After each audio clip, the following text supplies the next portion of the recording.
Okay, so the question about Faustina and her stating that one of the shocking things she acknowledged when she was taken to hell and having witnessed 7 tortures is that what shocked her the most is that most that were there did not believe that hell existed.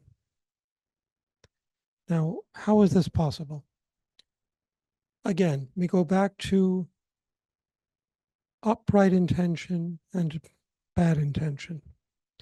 If a person sins not knowing it's a sin, the sin is either mitigated or inculpable. There's no culpability attached to it. It depends on the sin. Joseph Ratzinger, Pope Benedict XVI, before he was coronated pontiff, wrote about abortion, and it said that a person who commits abortion commits a grave sin if their intention is improperly formed. They were never taught that this is a human being. They think it's just a mass of tissue, and they commit the abortion. They still sin, but it's mitigated because of their ignorance. All right, but the sin remains in this case because it's a grave sin. If it's a venial sin, the culpability may not exist depending upon the level of ignorance.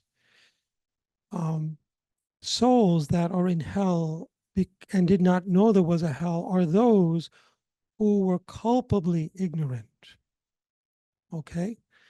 They have a conscience that God gave them that tells them to do good and avoid evil without any formal instruction. For example, how did you know not to kill your parents? Who taught you that when you were a child?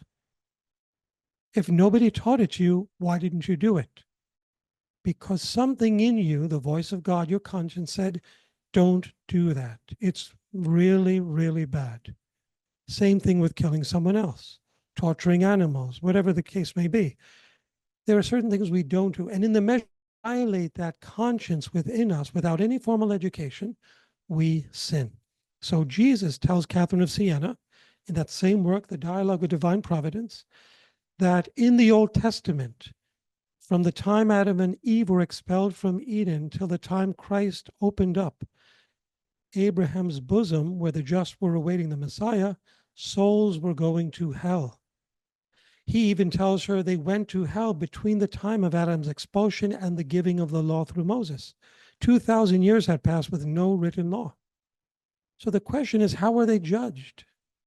How could they go to hell without having a law? The law was the law of their conscience.